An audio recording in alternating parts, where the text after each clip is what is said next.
All right, everybody, welcome. We are at the TechWall booth, and we are here with Kyle Morissette, Chief Revenue Officer for TechWall. Kyle, great to be here with you. Thanks for coming over. We're glad to have you.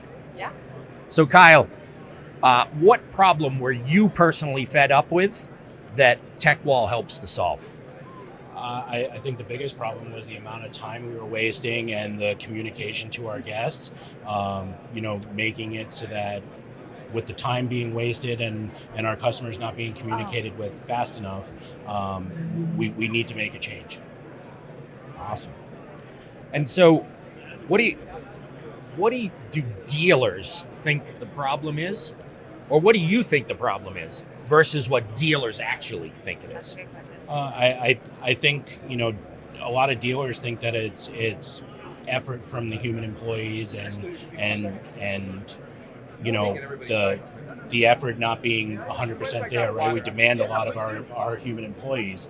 However, we're not giving them all the tools that make it so that they can simplify their day, so that they can communicate with their internal staff, whether it's a technician, the parts department, but obviously with the customers. And TechWall provides that one-stop shop where we can live in that program from start to finish, and make it so that we gain that time back. Because It's awesome. isn't that one of the biggest bottlenecks or in the process is all the different platforms and spreadsheets and places you got to go as an advisor or anyone really at the dealership? You have to go through so many screens, and you guys solve that, right? Yeah. You want them to live in that your solution. Absolutely, and I think one of the big keys to our program is how much effort we've put into the parts department. Yes, I love that. Being able to really automate what happens in parts, right? We see the inventory live at all times.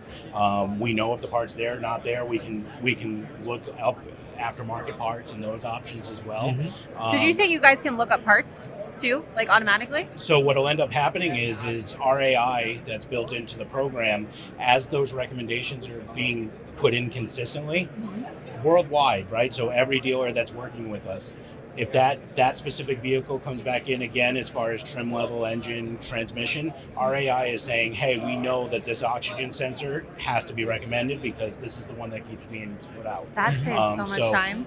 And with the parts being directly billed to the repair order, the parts department, they're literally just pulling parts and filling orders rather than spending all their time typing in the parts in the DMS, typing it in the service lane technology tool, and then having to put, standardize things of when can I have that part here. So, one of the biggest things for us is I think we put a lot of effort into the parts teams, and in my experience, in all my years in the business, parts has always had the worst of it when we bring in a tool like this. Right. What would you say changed the most that you can't ignore? Like adding in a TechWall solution or your guys' solution, what changed the most, and what can't dealerships ignore about that change that you've seen? Honestly, I think it's the communication piece. We keep people where they belong, right? So advisors are able to stay at their station working with the customers, and our technicians are able to stay in their stalls. And and parts people, we've hit on that, but the reality is for the technicians, when they go and recommend something, they know immediately as soon as the parts department has done their part whether the part's here or not. So how often have we seen technicians lose too much time because they have no idea whether it's going to get approved or not, and if the part's in stock? Yes. We give them that solution immediately so they know, do I keep the car in my bay and wait for the upsell, or do I move on to the next thing, because regardless of whether it gets sold or not, I can't work on the car. So I think those are the biggest things, is we find more time. Yes, find more time. And so, who is feeling the pain in the dealership first? If they're not working with you, who feels that pain? I would venture to say the customer. The person that's coming, for the dealers, when we partner with a dealer, we have a great solution, and that's only part of it, right? We were built by operators for operators. So when we come into a dealership, we're not looking at it as, here's your tool, good luck.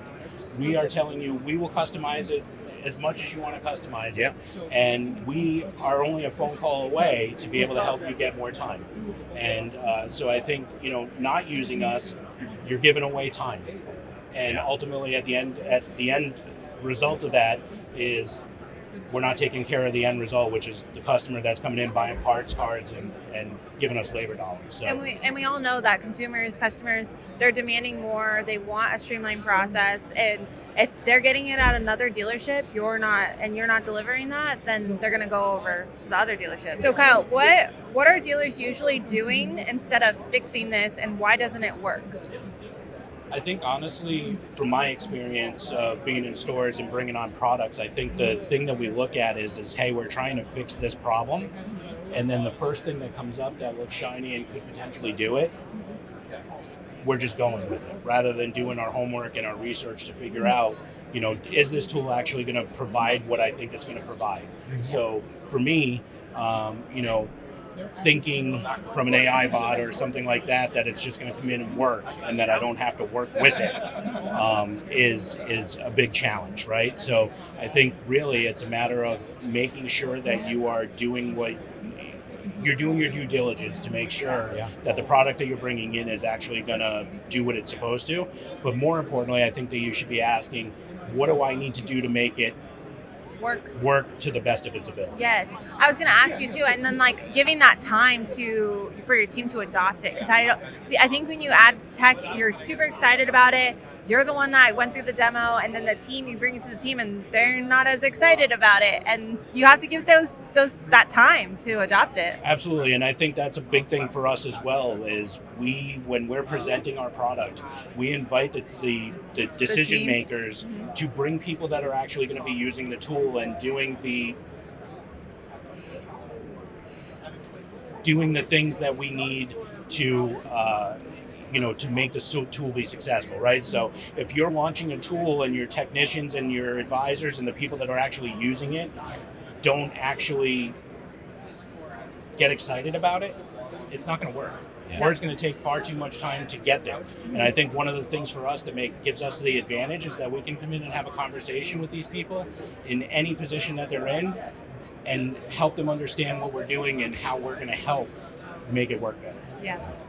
It's excellent. Kyle, we appreciate you joining us. Any final thoughts for everybody?